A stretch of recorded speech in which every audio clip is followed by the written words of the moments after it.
Welcome to the Weekly Juice Podcast, where we discuss all things real estate, personal finance, investing, and entrepreneurship. Whether this is your first time here or you're an avid listener, we're thrilled to have you a part of our community. Our goal is to share successful stories of entrepreneurs and investors in the hopes that these stories inspire you along your journey towards financial freedom. We discuss successes, failures, systems, motivations, experiences, and key lessons learned over time. After each episode, you should feel motivated, empowered, and prepared to take action in your own life. Make sure to tune in every Wednesday to get your weekly juice. You can also find us on Instagram at WeeklyJuicePod, where we post daily content, personal finance tips, and document our own journey towards financial freedom.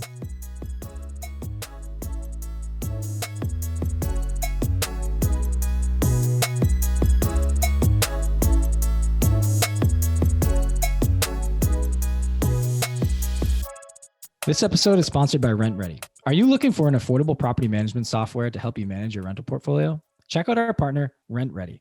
They help us market and list properties, screen tenants, collect rent, manage maintenance, and maintain leases. You can visit their website at www.rentredi.com and use our code JUICEPOD. That's JUICEPOD for 50% off any plan. Get started today. Welcome back to the Weekly Juice. As always, it's your boys, Ryan and Corey, here with another episode for you. Today we had on a very special guest, Michael Elefante. He is a 29-year-old real estate investor, specifically focused on short-term rentals. And he's going to generate just about $1 million in revenue this year with 6 properties, which is absolutely insane. He invests in 3 different markets, but just hearing his story, he and his wife, 3 years ago, he was working at Dunkin Donuts. She was working at Domino's, making $7 and $10 an hour to going just about to $1 million a year is absolutely insane.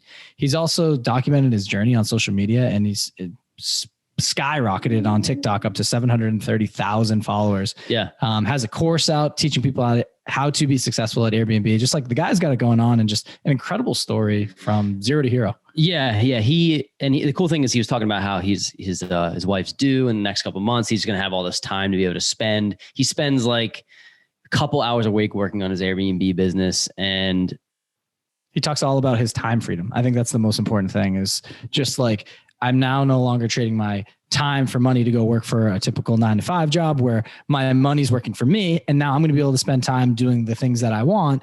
And he's super excited for his kid. And it's just going to be an exciting time for him coming up in the next couple of years, because now he doesn't have to go work for someone else in order to get paid. He's going to manage his Airbnbs for a couple hours a week. Michael's the guy who runs the properties that you're renting out for your bachelor or bachelorette parties with like the murals and stuff. And he dives into like all the psychology behind this and how some of these properties are actually generating significantly more than next door neighbors with the same floor plan based on like how he's designed them. So it's a detailed episode on like how he runs his business and how in 3 years he's grown this small but mighty portfolio that generates a ton of cash flow. So without further ado, I think we should bring him in. Let's do it. Michael, officially welcome to the show. Corey and I are thrilled to have you on, and we can't wait to share your story with our listeners. Yeah, guys, thanks for having me. I'm super pumped. Absolutely. So if you could give a little background on yourself, who you are, where you're from, and then how you got into real estate investing. Yeah, so I grew up in North Carolina. I grew up an athlete, and that was like what my days were centered around, mainly baseball, especially going into college. But once my college career came to a screaming halt, I was hoping to play pro ball, didn't pan out. So I didn't really know what to do. Like a lot of people really leaving college, honestly, right?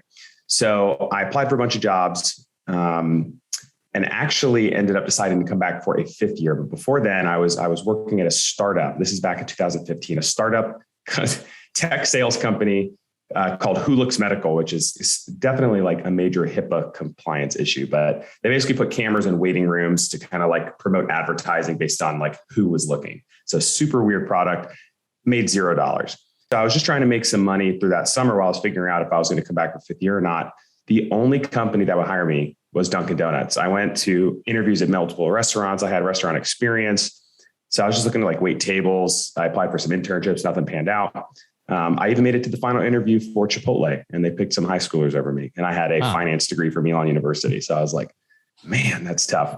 So anyways, it's kind of funny. Hindsight 2020, I was making like $7.25 an hour, pouring coffees. I was waking up like 5 a.m. Just to put gas in the car and whatnot. So I went back for a 5th year. After that, I got a tech sales job. had no idea what I was doing. I was just eager to learn, eager to make some money and see how life would kind of pan out. Pounded the phones, like 70 to 100 cold calls a day, trying to sell products I really didn't truthfully know that much about. Like a lot of people, you kind of fall into that grind. So I was just like, let me work up the corporate ladder, get into inside sales, outside sales, and then I'll be happy, right? I'll make more money. I'll be happy. Quickly come to find out, fast forward a couple of years, I started to make a lot more money each year and I worked hard, but I was like, man, I start to trade more time for that money. So it's like, that's not financial freedom. I started to learn about that term, financial freedom, financial independence, started to read books like Rich Dad, Poor Dad, watch a ton of YouTube, learned that a lot of wealthy people stop trading time for money and they start making their money go work for them, right? Through investments or through businesses they create. So a lot of people read about that and dive into real estate. So that's what got me interested in real estate several years ago, probably around 2017. And like a lot of people, right, do house hacking, do duplexes, whatever, single family, small multifamily, $200 a door until you get to financial freedom. And that was really tough for me to consume because I started to do the math. I'm like, how many down payments do I have to make? How many deals do I have to do or broker to get to that number per month of cash flow that would enable me to leave this job that I really just hated every day? Then I stumbled upon Airbnb and short-term rentals. When I moved to Nashville in 2018, my wife and I started to look into this. My neighbor actually worked for a property management company. So I started to ask them a bunch of questions around nightly rates and occupancy. And I just built a spreadsheet. I'm like, if these numbers are real, I'm all in. And why isn't everyone else doing this? Like, why would you even bother investing in other things? Because the return is significant and a single property can honestly set you financially free, which is what I found out.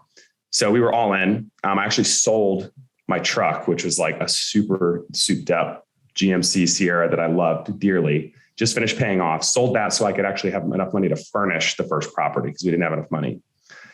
That property started cash flowing thousands a month. We liquidated our retirement accounts to buy the second one, 401k IRAs, pretty much down to zero.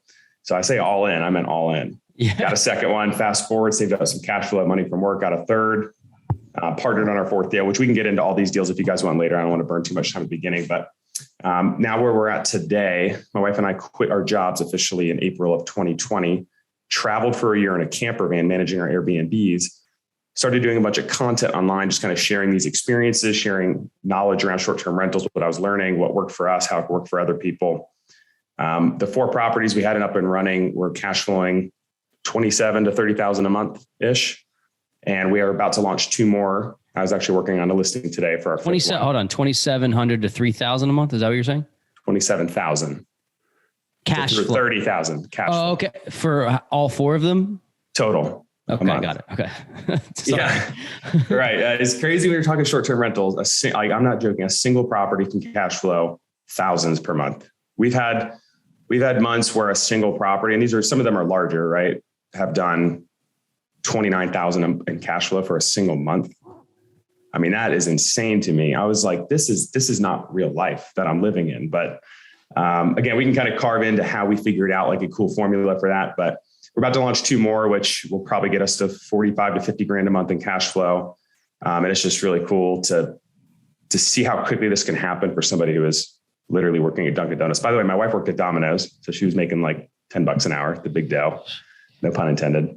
But I'll pause there. That was a good one. That pun intended. I like that. Wow. Making the big dough, $10 an hour, between $7 and $10 an hour to potentially $1 million a year, just off of 6 short-term rentals. And it's just mind blowing to me. Can you even imagine talking about these numbers 3 years ago and just conceptualizing where you'd be at? It's wild. No, not at all.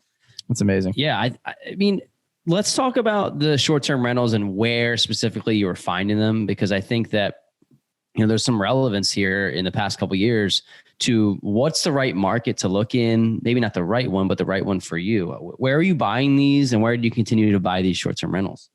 So the first 2 we bought were in Nashville, Tennessee, and it was an easy segue because we had just moved from Texas to Nashville. Nashville is a huge bachelorette party city, right? And a ton of just growing foot traffic with all the music scene and all that stuff. So really fun city to visit. And I saw the flood of people there every weekend. I mean, you go down Broadway, which is like the main strip with all the bars, and you'll see 50 tiaras and, bride to be satchels and whatever you call them. So I'm like, this is crazy. I was like, where are they staying? like, is it hotels? But they have big groups, 10 to 15 people. Like they're staying in Airbnbs. Like, how much are they paying per night? Right. So that's when I was like, if we can kind of create the experience in Nashville to kind of cater to that group, the younger group traveling, who's willing to spend more for an experience, right? More than just the typical traveler looking for the cheapest place to stay. I was like, that's where we can capitalize. So we started in Nashville. We got into the Smoky Mountains once COVID hit, because a lot of the travel pivoted to the regional vacation destinations. They wanted out of the cities. Nashville took a beating, like a lot of metro areas did, for like probably 6 to 8 months. And then it kind of came back slowly. But the mountains were bonkers. We were booked at crazy rates per night, and occupancy was through the roof. So we got 2 there. And then I actually started doing a bunch of research while we were traveling around in our camper van, and with my business, actually teaching others how to invest in short-term rentals. I have a USA-wide subscription to AirDNA, which is like data for the whole country on like occupancy and average daily rates, things like that, trends. So that's where I stumbled upon South Florida and like kind of the steadiness of that market throughout the year. It's not super seasonal. So those are the 3 markets that we're currently invested in. Got it. And would you consider yourself in the like luxury Airbnb then? Is this, do you have a typical like bedroom count or certain items that come along with these Airbnbs that you like to keep consistent throughout all the ones that you're purchasing? Yeah, I would say with each property we've done, I don't think we have necessarily luxury Airbnbs. I think luxury is in a multi-million-dollar property like waterfront somewhere. I would say we have higher end, larger properties. The smallest one we have is a 2-bedroom historic townhouse in Nashville, nothing special. And then we have like a standard 4-bedroom house with a rooftop, but we kind of created special moments within it, in East Nashville. The other ones were just properties we fixed up, honestly, and just kind of created more of an experience or experiences within the property. Yeah. Have you been buying them with like 10% down vacation loans? Are you buying them as, 25 or 20% down investment properties? Because I know at the beginning, you're starting to save up your own money. I'm just curious, like, it sounds like the way that maybe the market has shifted to 2022, where the properties that we're looking at are Airbnb hosts that are selling their furnished properties. So it's a little bit harder for us to get a discount on a property, but we don't care as much because we know how much it's going to cash flow. And if it can come furnished and it's 2,500 miles away, we don't have to do the work to furnish it. So we're cool with that. But it sounds like you were actually like increasing the value in them by fixing them up. Is that the case? Yeah. Actually, several of them, we bought one turnkey. It worked great, right? Because we didn't have enough capital to go spend $20,000 to furnish it. So like you said, you can it's just the devil's in the details, right? My goal is to maximize cash on cash return. If I can do that better with a turnkey property, great. If I could do it better by getting a place that is less heavily competed on and less bids on for the purchase, by doing one that needs fixing up and I have the time and resources to do it, then we've done that actually several times. Now there is a point to that method. You guys are probably familiar with the BRRRR method: buy, rehab, rent, refinance, repeat. I've done this with a couple of properties with Airbnb, and it's insane. I know we're talking pre-show about like the craziest deal that I've done. And if it's okay to bring that up now, I'll just dive into that, because this is crazy. I thought real estate was expensive 2 years ago. Right. And it's funny looking back now, right? But the way inflation has happened over the couple of years, it's been nuts. We found a place that needed tremendous rehab in Gatlinburg, Tennessee. It's within like 10 minutes to downtown Gatlinburg. You still have mountain views and all that. We got it for $499,000. And we got the seller to pay all our closing costs too, which was wild. But we needed new floors. We converted a garage, 2-car garage, to a massive home theater room with surround sound. We took off the back deck that was falling over. We added a hot tub. We added like a sauna room and like a storage shed. So we brought it to like this really cool place that no other place in Gatlinburg at the time had kind of what we had. It was super cool. So we spent about $75,000 furnishing it. We went pretty all out with it. We spent about $110,000 on rehab, and we did a 15% down investment loan. Now we split this cost with an investor that I met in Nashville. He built the houses across the street. So he kind of had the know-how on the contractors and how to go through with the rehab and the permitting. So I forget how much all in we were at, probably around 230 or 260-ish. Fast forward to January of 2022, we did a refinance. And this is 1 year after we bought this house. And when you said all in 260 plus the purchase, so you're all in for 660 roughly, like in terms of rehab plus purchase price? That's probably fair. Maybe a little less than that. I'd have to go back, apply, should have pulled up the numbers before the call. But it appraised, right? Because we kind of forced the appreciation on it, adding square footage, fixing it up, making it a better place. But also the market, the way it was, inventory super low and just pressure to push prices higher. It appraised for 1.2 million. And we did a cash out refinance at an 80% loan to value. And we pulled out like $460,000. This is insane because we cash flowed in the first, 7.5 months, I think over $100,000 or right around $90,000 on that one place. So our cash on cash return was nuts, right? And not only that, but with the BRRRR method, we pulled out probably almost 2x what we put in just a year ago. So we made money just on the refinance, not including the cash flow, and we have infinite return on the equity we created in that property. So like that is mind boggling. That's why the BRRRR method is so powerful, especially with short-term rentals.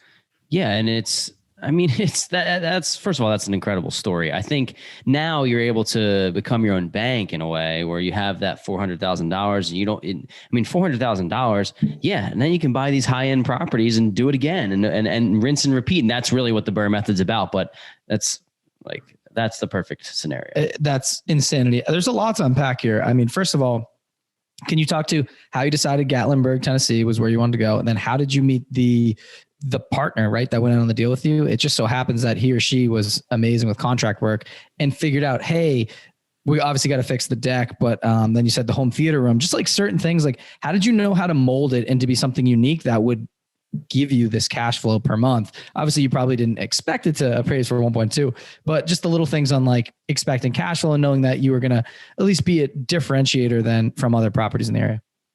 Yeah. I think I actually forecast based on comps in the area at the time, I thought it would appraise for like 950 to 1 million after repair value, right? Obviously with the appreciation, it's about right, going about 20% the past year, it's bringing it to 1.2.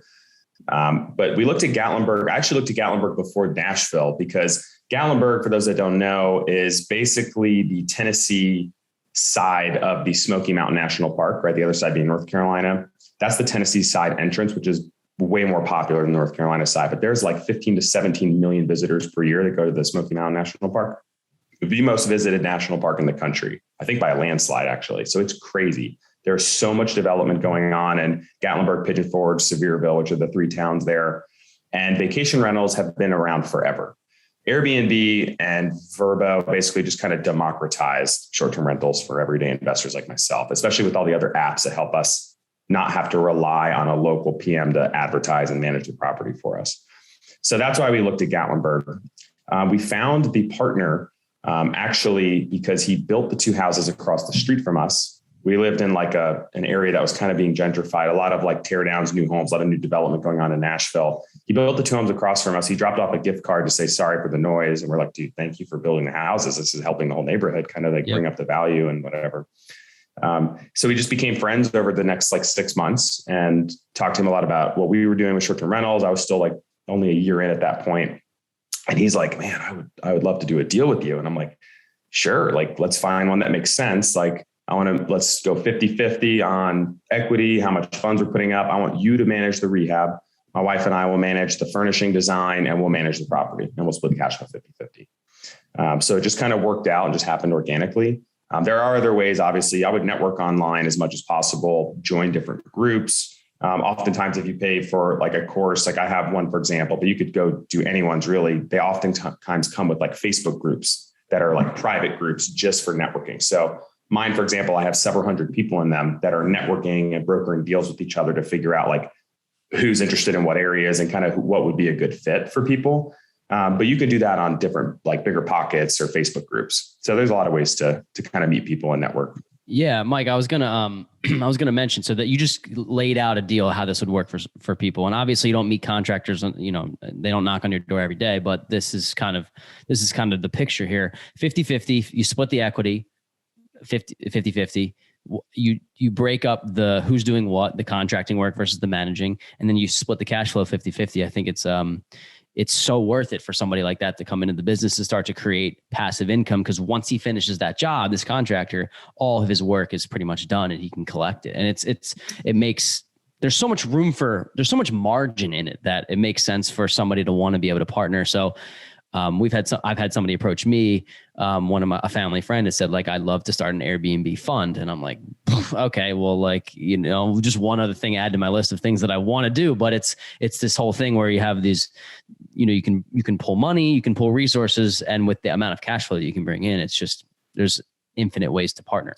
I just think it's brilliant. And in a way it takes guts to go from going 0 properties to all of a sudden you're burring Airbnbs in the Smoky Mountains, right? Like, just, you got to take a little bit of a risk. I just keep thinking back to the Dunkin Donuts and Domino story, and just how quickly it changed. And now you're making thousands of dollars per month from real estate. And it's just incredible how it can transform lives. So I'm wondering if you can also, I know we kind of are peeling back a few layers here, but just talk about some tips, tricks, and then resources that people can use to get in the game. A lot of people get excited. They hear the stories and they're like, wow, that was an incredible deal. But like, how the hell do I get started? And just maybe your recommendation from someone that's, recently gone through it and seen success. Yeah, I would say first, the most common question I get asked is, how much do I need to start? Or, Michael, how much did you have when you started? And it's a bad way to start the thinking process. I would encourage you to say, well, how much do you have? And then pick a strategy that best suits the current budget you have. And with short-term rentals, it's really special because there's different strategies that have opened up over the past decade that have allowed people to start on any budget. So you don't have to do a down payment, closing costs, furniture. Like, you could do something known as rental arbitrage or corporate housing, where you create an LLC, we'll call it Michael's Corporate Housing Company. You approach landlords or property managers or for rent by owner places, whether it's an apartment, condo, or home, and say, hey, I have a business. My goal is to rent on a corporate lease and get permission to, rent out to clients, whether it's traditional corporate housing for traveling nurses, work relocation, things like that. Or you also do like just travel on the weekends just for people coming into town. So that's what a lot of people do. And you're actually doing them a favor because the place is going to remain in for sale condition, right? Versus someone who's truly living in the unit. You have to keep it up, like cleaned every single week and keep it in great condition. So there's some benefits to them. And then obviously less vacancy and turnover costs over time if it's a multi-year lease. So it can kind of be a really cool, beautiful win-win scenario for the owner and then you. So your cost is really just rent and whatever costs associated with setting up that specific lease agreement, and then furniture. So it can only be a couple grand for a small place, like easy. And then anything you bring on top, bring it in over in revenue on Airbnb, or a Furnished Finder if you're doing traveling nursing. It's another website to list on, like, minus your operational expenses is pure cash flow. So much less to start. And then the strategy, well, what if I have no money? It's like, well, you can co-host for someone. You can go pull people off these old legacy, expensive property managers who are charging 35% and say, hey, I'll charge you 10%, or I'll even do it for free for a month. And I'm going to do just as good, if not a better job than them. And I'm going to charge you less. Right. So that's a good way to start, co-hosting for someone else. Basically, you just get a cut of the revenue. So you're tied to the performance of that property. Got it. That's awesome. We talked to Kyle Stanley at Fearless Kyle on Instagram. I think it'd be last week's episode. Yeah. And he does what you're talking about, the arbitrage for a living, and teaches other people how to do it. So it's very, very cool. I'm curious on how like 3 years is not a long time. So this is like if you're listening to this episode, it's like, this is a wake up call for some people. You've done this in a very short amount of time. How did you learn the ins and outs of the Airbnb business to be confident enough to go down this path? I mean, maybe you touched on that a little bit, but I'm wondering if you could dive a little bit deeper on, like, buying these types of properties, not really knowing anything about real estate. The reason why I ask this is that most people do not dive into real estate investing and have Airbnb be their first entryway into the business. Mm-hmm. Yeah, I think for me, it was a little more bootstrapping than I had. Looking back, I would have done it differently, I guess I should say. I honestly just kind of networked a little bit, learned from, like, again, I had a neighbor that worked in a property management business. So I just asked them a few questions to kind of kickstart the thought process. And then I was looking online just on Airbnb to see where properties were located, how often they were booked, pick apart their calendar, see how much they were charging. Then I would find similar properties on Zillow, see what the cost of them were. And I just figured out all the operational expenses that were involved, what the down payment would need to be, how much we could charge per night, and estimated occupancy. Like, you can use AirDNA and find resources out there. And I could just kind of build this little calculator. It's super simple. And it spit out like my monthly cash flow and cash on cash return. So for me, it was like all about the numbers. The deal has to make sense. And then I got into like, well, what are the top performing properties in the market? You can find that on Airbnb, AirDNA. What features or amenities do they have? Or how many people did they sleep? What parts of town are they located to maximize revenue, right? Occupancy and average daily rate. So just with that basic set of information, I really don't like to overcomplicate it. I was like, I think I understand it. It wasn't super complicated, like trading stock options, which I tried to understand for years. And I was just like, this is too hard for me. It seems risky. It's like, if I understand the numbers, real estate is not super complicated, just when you get down to the nitty gritty. So honestly, that's what I did. I think for other people, I'd recommend consuming free content out there. Like myself, there's tons of other people doing short-term rental content or real estate, different podcasts. Like I would start with free content first and try to find mentors or do paid mentorships or coaching. Like I would have paid for that if I know what I know now, because I think it would have actually expedited my journey that much faster. Because I've waited 6 to 12 months before I even finally built up the balls to go make that first investment. If I had somebody basically, here's the blueprint, I would have done it in the first month, because it would kind of would have settled those nerves a little bit. Yeah. It sounds like you have this really cool system built out for self-managing and are more of an advocate for managing it yourself than paying the 25, 30%. And Ryan and I are so on the fence about this because we want to streamline our business as much as possible. And we have some e-commerce going on, and we have some real estate, and we have our W-2 jobs. And now we're getting into other ventures of how to generate active income. So we're like, do we have like the time to actually manage one of our next ventures, the Airbnb? Just speak to the systems that you have in place, kind of let people set them free to how you're spending like what? You said a couple hours a week on this. That's not. Yeah. I was going to ask you, do you have 30 minutes a week, not 30 hours, 30 minutes a week extra? Yeah. Sure, I mean, we just talked for 30 minutes. So yeah, I could. Yeah. So the cool thing about Airbnb, it depends on the investment, because it can be a lot of effort and time to set up, depending what it is, right? I said it involves rehab. If you're doing some of that yourself or working with contractors, furnishing it, that takes time. Once they're set up, or if you get a turnkey place, leverage technology and apps now that can automate messaging. They can automate calendar syncing with your cleaners. They can even auto review guests on Airbnb for you. Like it can automatically change the door code for guests. Like all this cool technology that's out now can help automate a lot of the business that used to be manual. I don't pay for marketing or anything. People go to Airbnb and they find us, and we just appear higher in search over time because we do a good job. So you can set it up in a way that it probably only takes you about 30 minutes a week to manage a single property. And with scale, eventually I would like to hire somebody as a co-host or maybe a PM, broker a deal with them and hand them, here's $1 million worth of business now, which is crazy to say, like you said earlier, but like, give me a discount on your management fee type of thing. But if your goal, like for someone who's just starting out, who maybe doesn't have different things they're working on, like you guys, especially them, I wouldn't pay 20 to 30% to a PM. That takes you 30 minutes a week. I guess you have to think about what else you could be doing with that 30 minutes. If the value of your time is higher spent elsewhere, then yeah, hire a PM immediately. But if not, and most people it's not, right? It could be tens of thousands of dollars of time for the year. So that's the way I look at it, at least. So, until you get to a point where you can't scale further because you're so bogged down with, hey, how does the toaster work? Just that doesn't happen a ton, but just little things that bubble up per property. Eventually you're going to want to outsource for sure.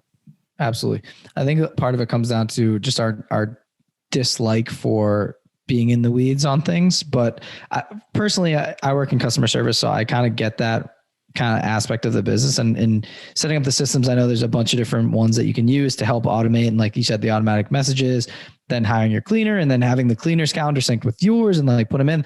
Can you talk to a couple of the programs that you use that kind of help you just kind of aggregate your business and let it flow? Yeah. So I really like using AirDNA just on the like market analysis side and help me pick a market and then crunch numbers on specific properties within a market. Once the property is set up, obviously we list on Airbnb and Vrbo, but we use a property management software or a PMS tool. I use Guesty for hosts, and that helps do those things like the automated messaging, for example. It also cross sync your calendars cross-platform. So if you're going to listen to Airbnb, Vrbo, Booking.com, direct booking site, if you get a booking on one, you don't want to have to go manually block the dates on the other because you don't want to get double booked, right? So it'll kind of do that for you in the background. I use a pricing tool called Price Labs. And this will basically, they use data and analytics, kind of like AirDNA, to help do intuitive price analytics and predictive pricing for your property based on customizations you set and demand in the market. So they'll like color code your calendar based on high demand and low demand days and adjust your pricing based on your inputs and what data they have at their fingertips. And they'll push pricing out to your property. So that's super cool too. Whoa. It literally pumps the pricing out for you. Like you just kind of put in you have to put, yeah, exactly. You have to put the customizations. You could put as little or as many. You can let them ride with it. And then based on those customizations and then demand that they see, like in the booking volume on the platforms, they will adjust your pricing up or down to help you capture higher nightly rate on busy days and then lower it to help you capture bookings on days where you may have ordinarily been a little priced out. Whoa. It seems like you're not the first person to mention these three platforms, and everybody's just saying like kind of the same thing. It's like, listen, like 30 minutes to an hour a week.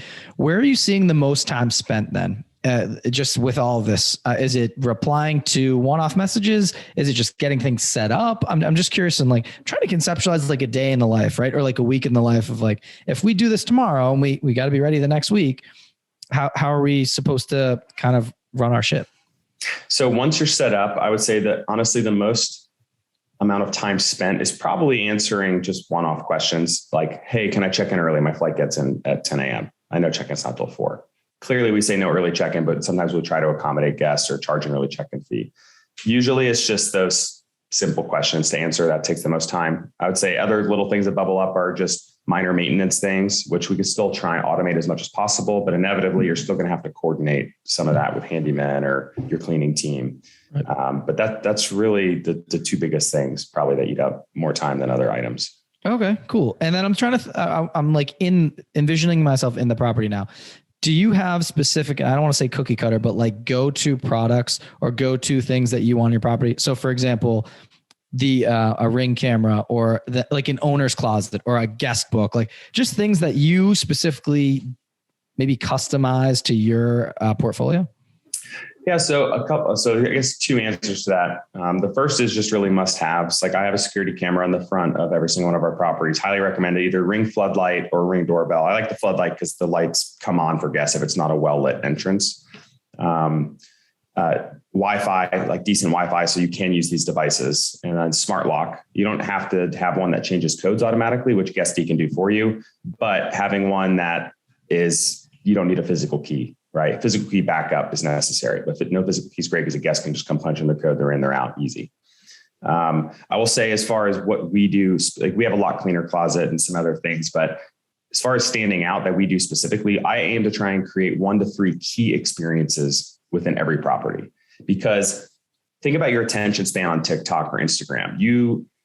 We have changed as people. Our attention span is literally like less than 2 seconds. If you don't grab my attention, I'm like, forget you. Next. Oh, this is cool. Let me look at this for 8 seconds, So I really look at Airbnb and don't think differently about that because I am a consumer on Airbnb too. And it's like, this isn't within my price range, or that's not cool. That's not cool. Those photos suck. This doesn't tell me anything about the listing. Oh, this is cool. Let me learn more about this. You click on that one photo or the listing description and you get to a splash page with 5 photos. Those are the 5 photos that you need to sell your property. If they're not interested, they're not going to scroll through the photos. They're not going to care to read your description or about the space. So the 1 to 3 key experiences, or maybe like the 5 key photos, what are those moments going to be? I already am thinking about that before I even crunch numbers on a property. Can I create a cool experience here? What amenities are key for this specific area? Do I need space for a hot tub? Do I need to put in a pool table? Whatever it is, can I create a mural or like a custom photo moment that creates a memory? You could sell an experience better than a product, I think, because I'd rather be in a race to like the premium experience versus a race to the bottom on pricing, because that's a loser's game. I couldn't agree more with that. We just booked an Airbnb up in the Pocono Mountains, different than Smokies, but you truly do look at all the pictures and I had like 2 seconds. Looks shitty. Nah, I don't want it. But then if it has that one picture that draws you in, right? You said you go to the splash page, there's a bunch of different things. If I see that the garage is made into a game room, or if they have a projector room or whatever you call it, like a movie theater room, or they have a big pool table, the hot tub, like there's just things you're like, oh, this one I guess like inches out the other property that I'm looking at. And I'm going to go with this one. Even if it's a little bit more dough, it has a cool experience, like you said. And I think that was a good way to put it. Yeah. I was thinking about this too, and how much of what you do super well is marketing. And I noticed that obviously with your social media, but I imagine the way your social media got like this is because your business is also run similarly. And it's funny you say that, because I will have been to Austin twice for bachelor parties within the past year.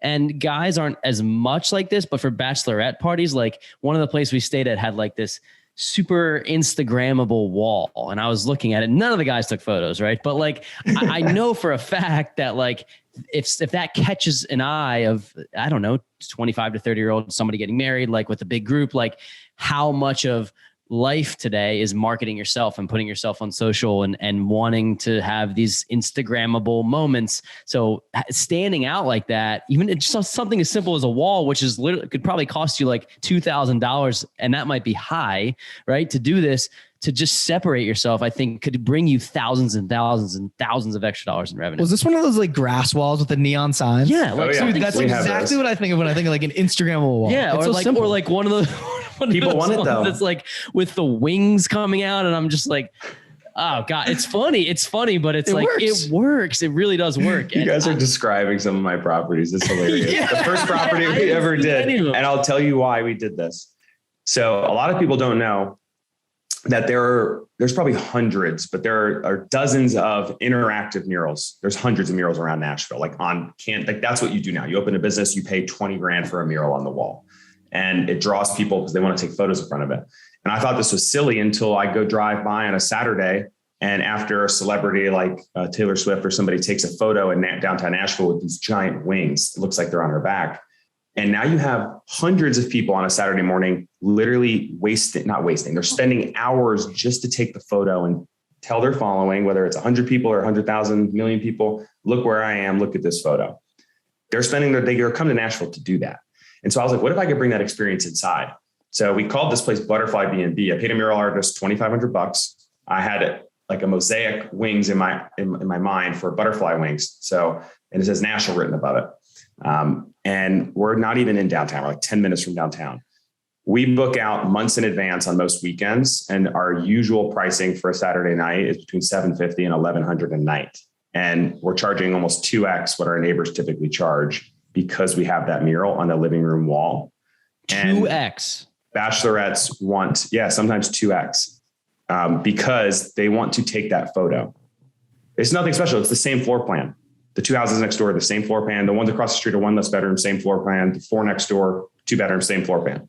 We're charging 2x than the 4 bedrooms because we have the photo moment, which is crazy. But for them, it's worth it because they get that moment for the rest of their life where they're wearing the tiara and they have the dress on and they got the girls next to them all in the same outfit, and they get that photo. That is, I believe you. We're not knocking it. It's just funny. I know. No, it's great, but it's that's why I was laughing. I'm not the numbers guy, dude. Like I'm not the numbers guy in this thing. I'm more, my mind is creative. I like to draw, like all this stuff. Like I'm thinking about different colors for our Instagram posts and all this, like what we should have here in a line. Like that is the most exciting part to me about the properties, which sounds weird, but I think that's what differentiates Corey and I. Were like, he'll be on the numbers and now we can make more. But if you want me to go make it, like come up with a crazy design or make it prettier, like I know that sounds weird, but like, dude, I like that. Like, I think that's cool. And I can envision things more so than just like giving a shit about, okay, it's $500, $1,000. I don't know, dude. Like, it just doesn't excite me as much. So that's so cool that there's an opportunity for creatives to get in there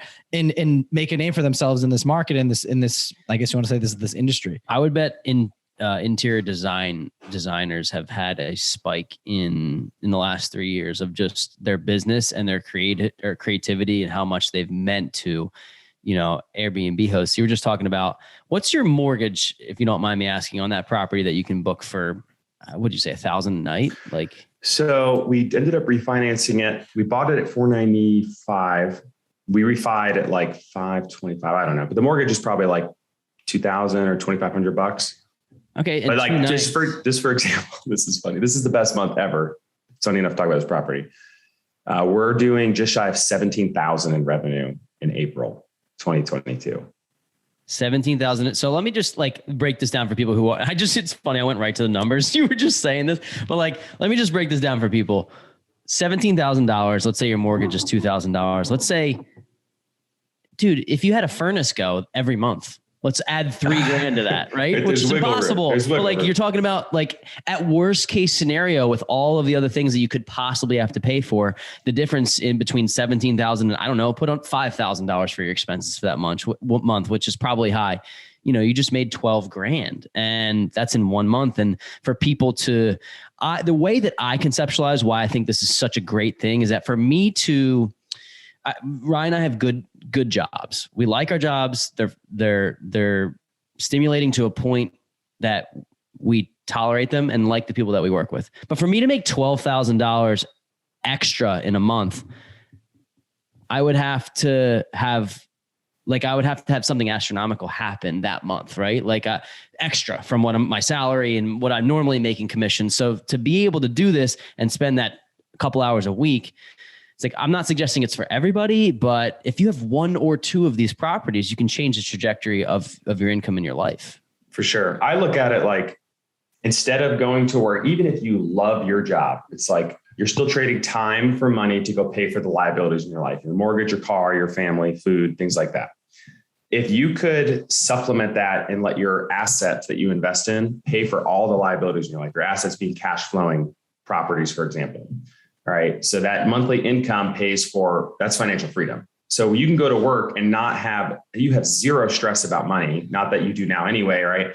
But you would have zero stress because you know that it's still getting paid for on the back end.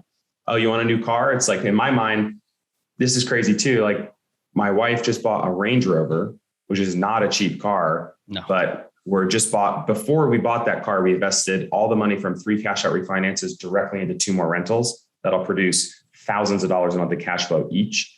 It's like not even a third of one of those pays for the payment of the Range Rover conservatively, right? So it's like the asset pay for the liability. So I want to invest the money first to pay for all the future liabilities versus paying for the liability first and then scramble to pay for that monthly payment.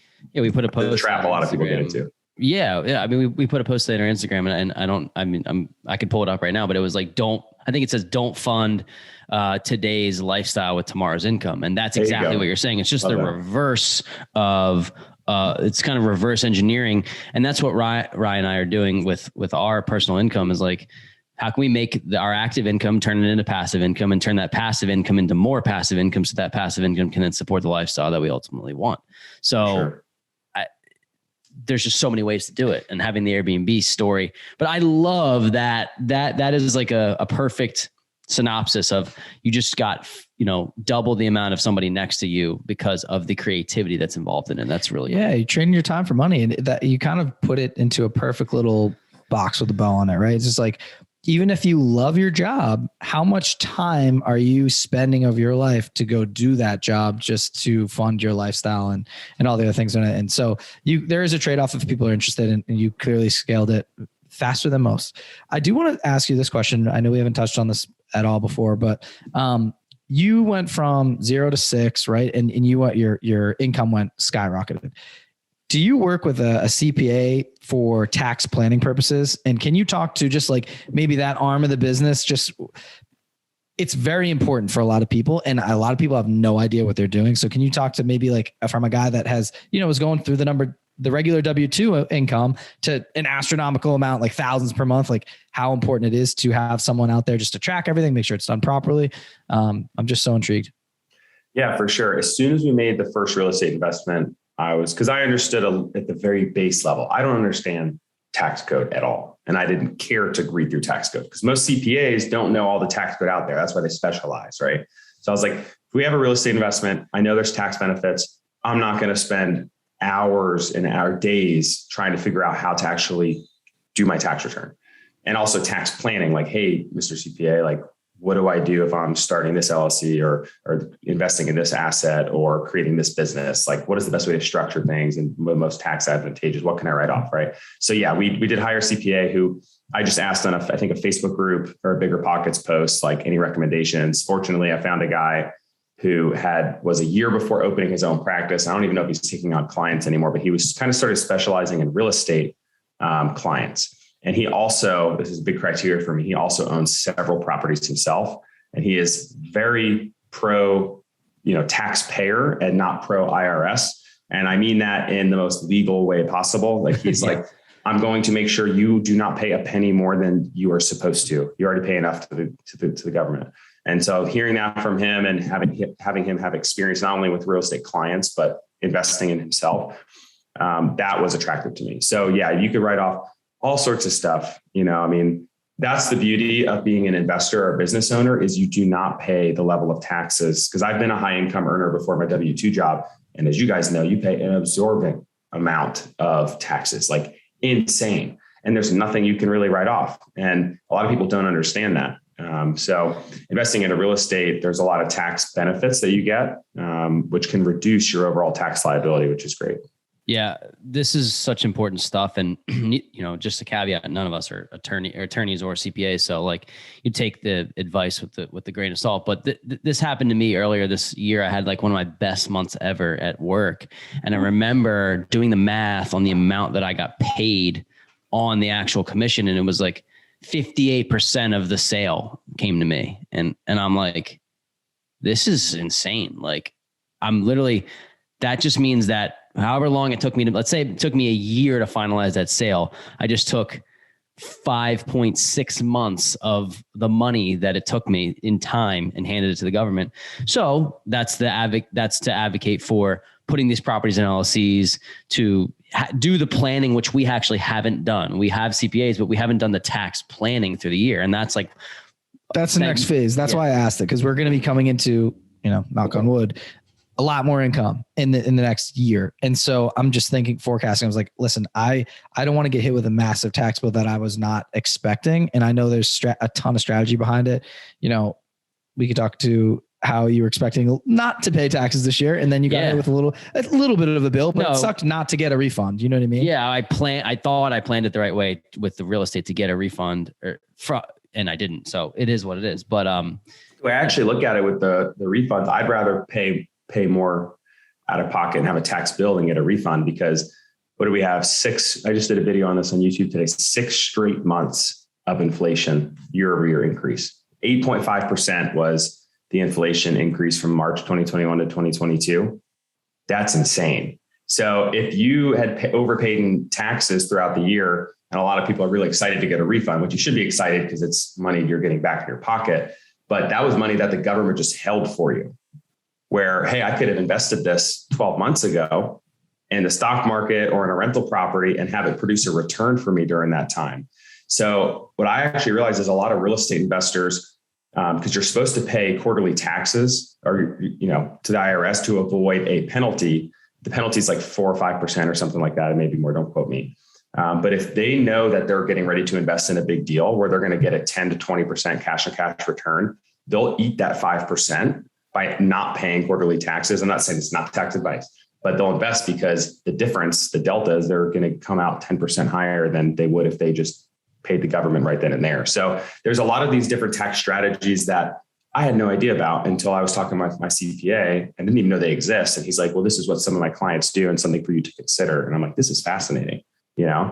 Got it. There's so many loopholes and there's so much money to be saved or put into different silos, right? I just thought the reason I brought it up to you brought up the Range Rover and I'm like, oh, that's interesting. Wondering if that's a write-off.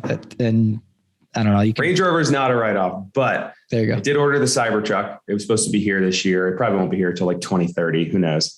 It might have a nice little Twitter logo on it when you get it, dude. Hey, I'm okay with that. Yeah, that was going to be the business write-off because you can accelerate the depreciation, right? For vehicles. Because it weighs so much, right?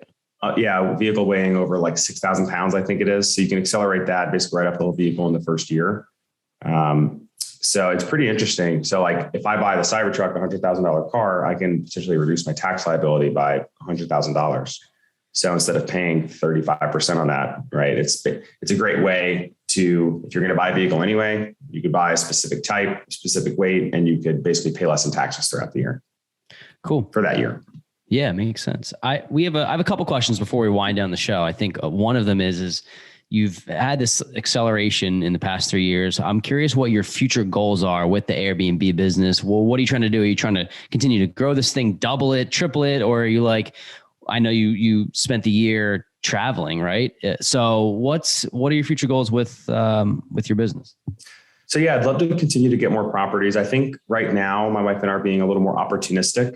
So at first it was scale, financial freedom, and then scale up, get a house. She got a new car. She's pregnant, by the way. So she's due in October, which is great. So a lot of things happening life-wise. So right now we're trying to kind of save back up some capital and be more opportunistic to where, like, whenever a home run deal comes about, or maybe the stock market takes a dip, we're ready to deploy capital fast to capture those home run deals, like that Burr deal we talked about earlier, to like be ready to pounce on it, or maybe buy something cash and then fix it up, refi, and do all that.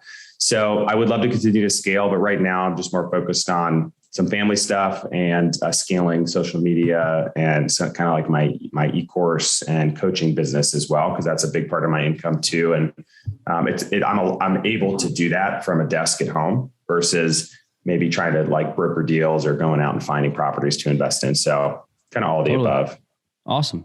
Well, we're going to get into your courses and your social media in a second here, but the last question before we get to the kind of the end, or the last couple segments, is there's been some things going on in the market. We posted about it on our Instagram, about there's certain areas of the country that are limiting the purchases of Airbnbs, because I think the sentiment, or what they think is going on, is that there's a lot of investors that are driving up the market because they're bidding way over asking price, because the revenue that they're bringing in is significantly higher than what it matters to them for them to pay the mortgage. They don't care. So Atlanta, for example, put a law in that says that you can only have 2 short-term rentals and one has to be your primary residence. So how do you think something like this will affect the rest of the market? Do you think other cities are going to continue to adopt this? I'm just curious, because it affects people in the future for purchasing.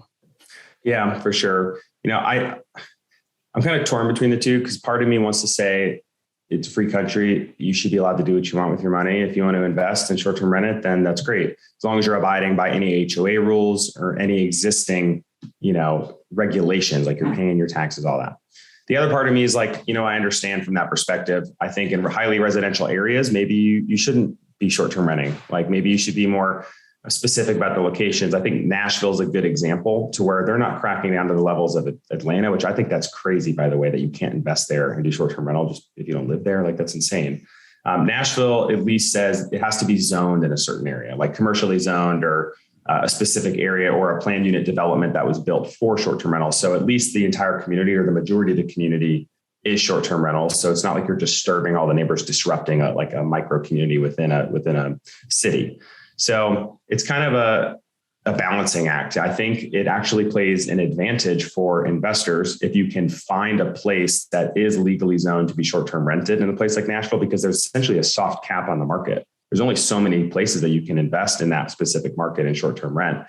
Whereas at Gatlinburg or by the beach, like most cities like that are reliant on tourism for tax revenue. So they're going to be much more lenient on rules. Plus they've existed long before Airbnb did. So there's less regulation, but the increase, if you look on AirDNA, has gone up by like 50%. The supply has in a lot of these markets, whereas Nashville has been pretty steady, actually has dropped since pre-COVID.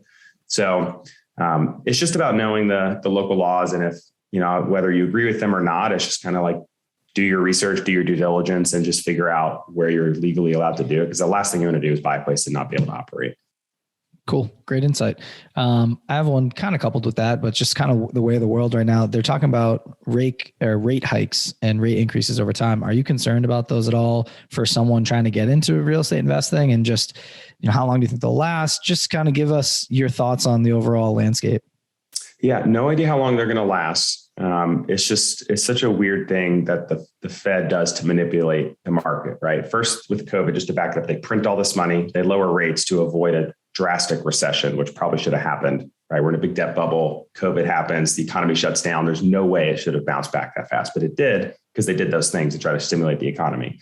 Now, with all that money being printed, and there's already a really low inventory of housing and low interest rates, everyone wants to buy a house to lock that in, because they can buy more because they can afford a higher monthly payment by buying a bigger house with low interest rate. Now they're trying to creep that back up with interest rates to basically, oh my gosh, this is crazy. Let's pump the brakes. This happens a lot. I don't know how long it's going to last, but I think what it's going to do is it's going to take out a lot of the buyers, or basically reduce the amount of purchasing power each buyer has. So the goal is to kind of suppress things like real estate to kind of calm everything down.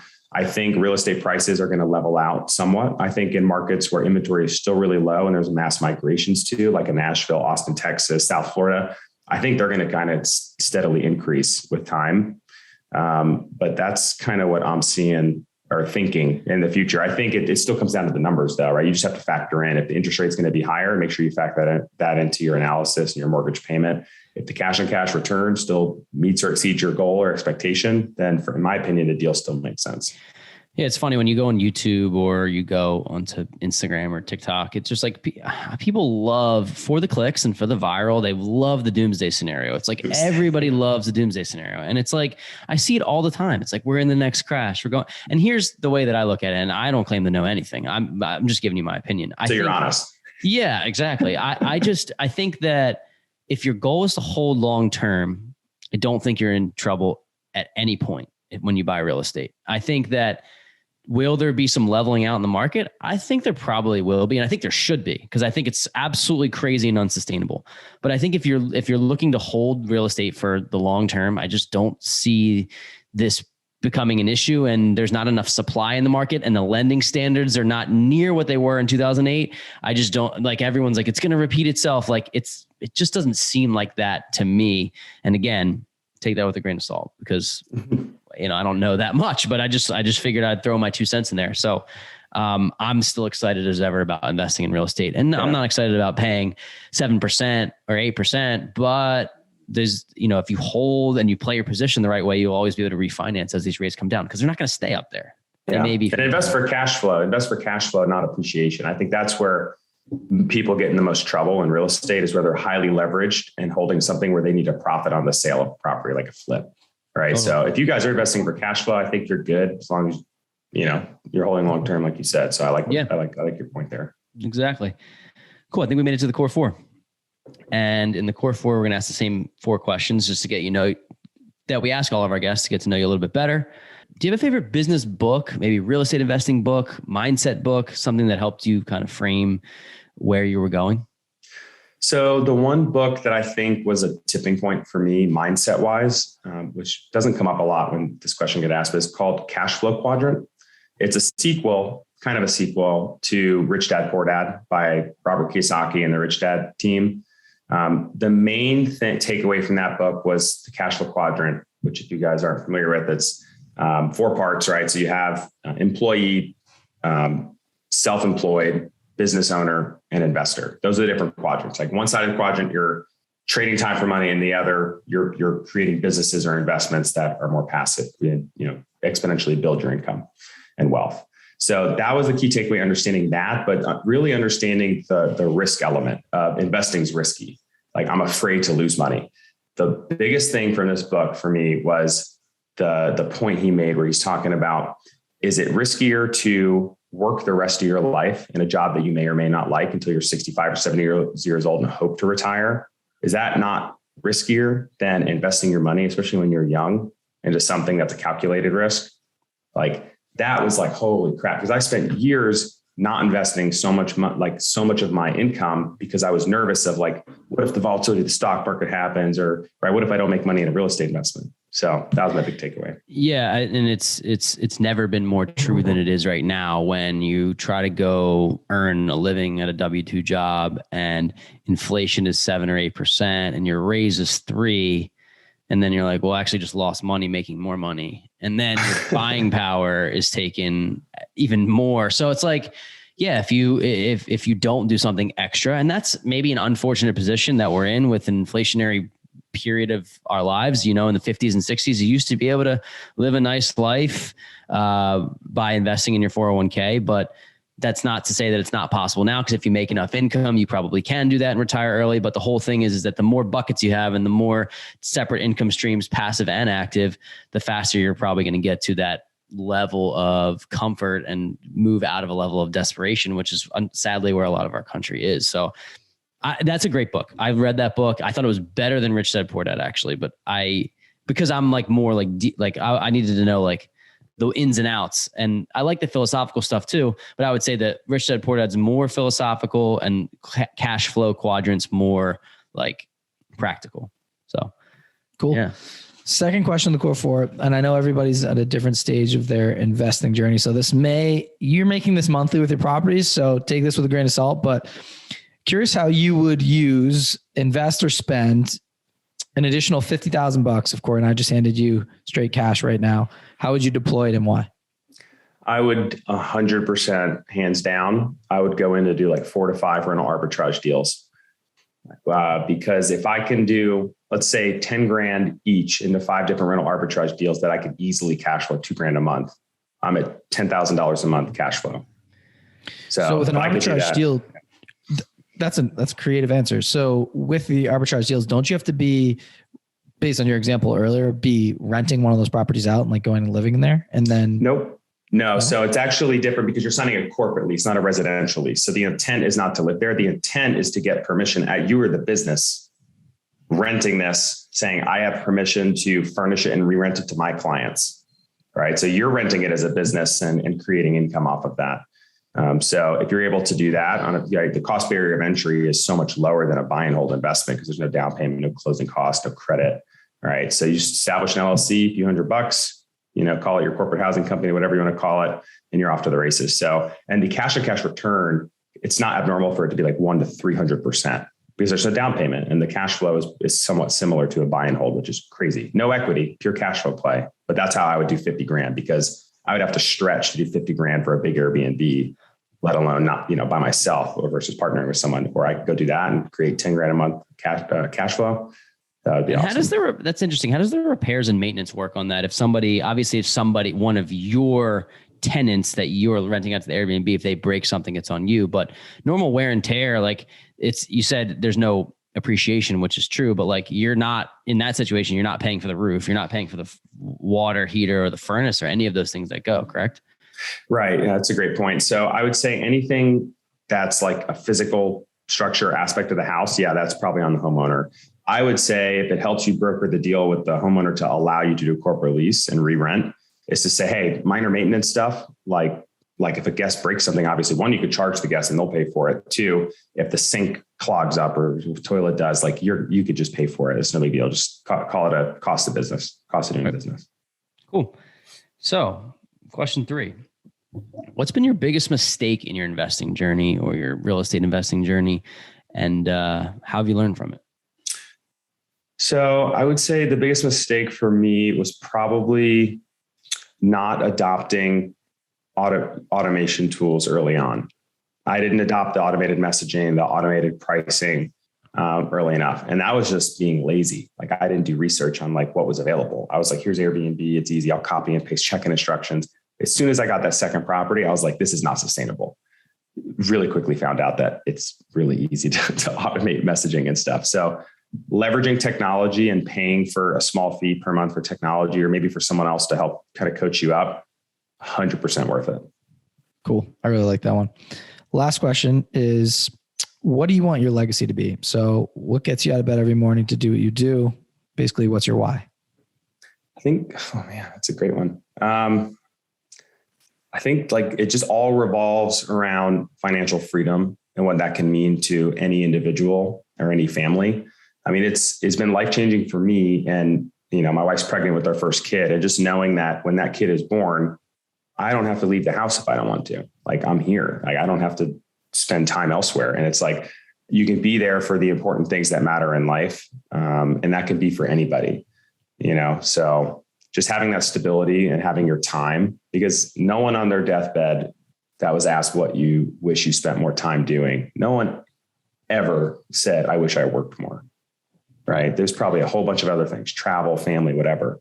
So it's like thinking from that perspective, like that puts life into perspective. So I think just the aspect of financial freedom. Yeah. Not only worked more, but like made more, they would probably say they made more money too. They wish that's not something they say. So like if somebody makes $10 million in their life versus somebody who makes $2 million or whatever it is, like, I don't think I would be, I haven't been on my deathbed, but I would venture to say that's not a conversation that they have. Right. It's all about the memories and the time and the person they didn't call or the somebody that they didn't talk to, or like those would be the regrets, which all stems from having your time back to be able to do those things. So yeah, it's a great answer. So thanks for sharing.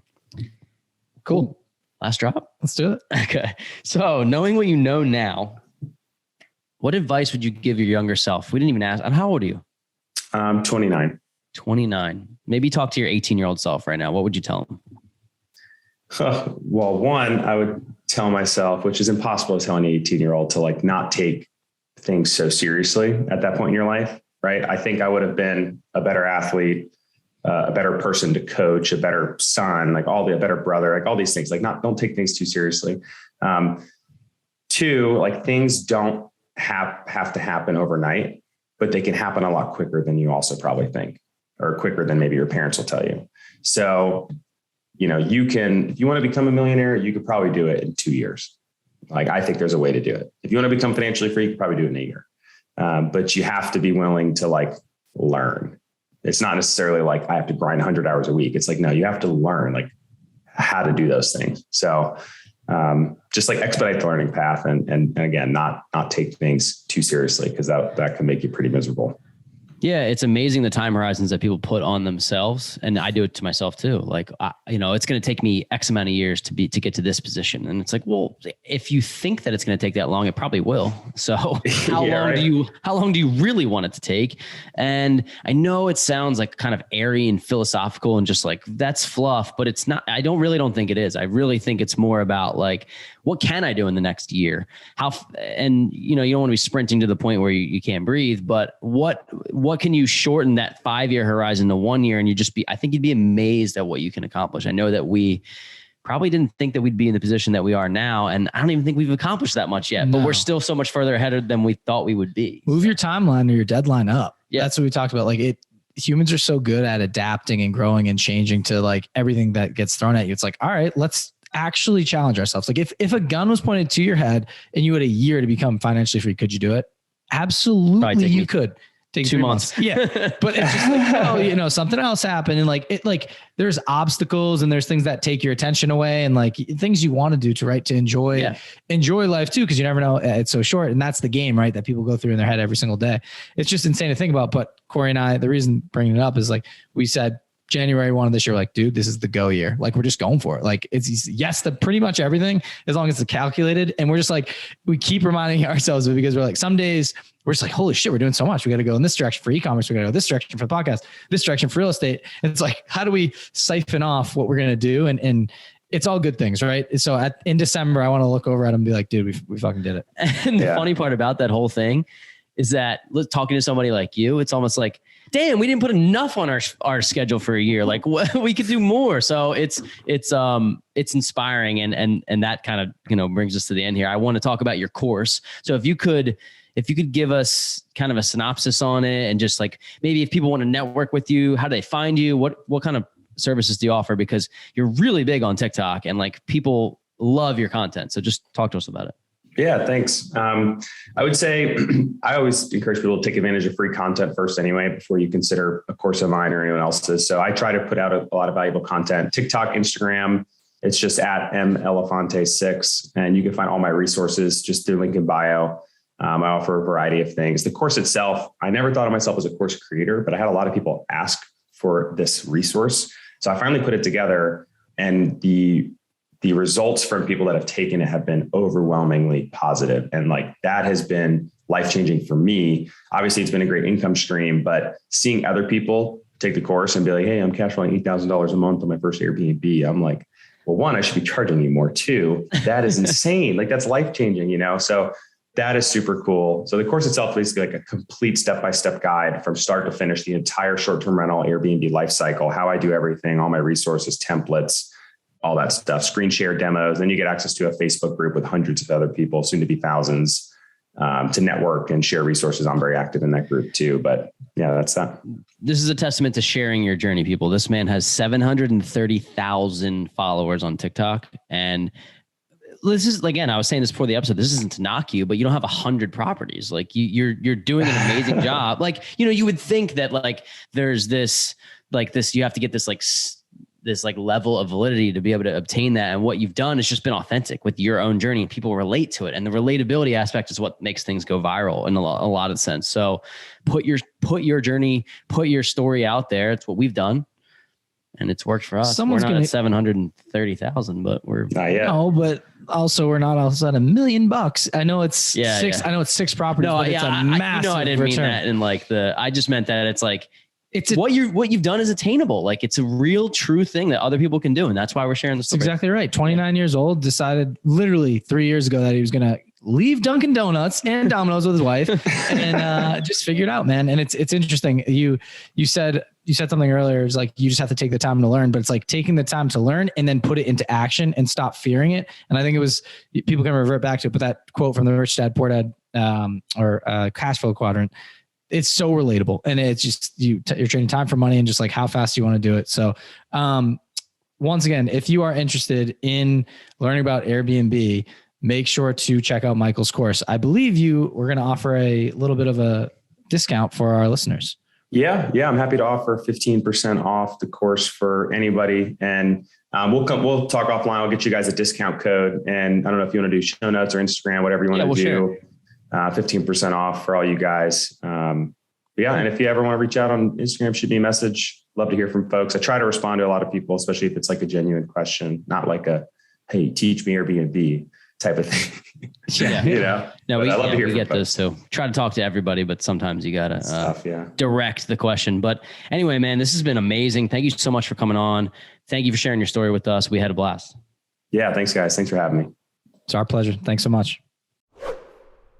Thanks for tuning in this week. If you enjoyed the show and like what you heard, please subscribe, share with friends, and leave a review on Apple Podcasts. The more ratings we get, the more eyes we'll get on our show, and in turn, we'll be able to provide you all with high-quality guests. It's simple. Open your podcast app, type in our podcast name, The Weekly Juice, click on reviews, and let us know what you think. Thanks so much, and see you next week.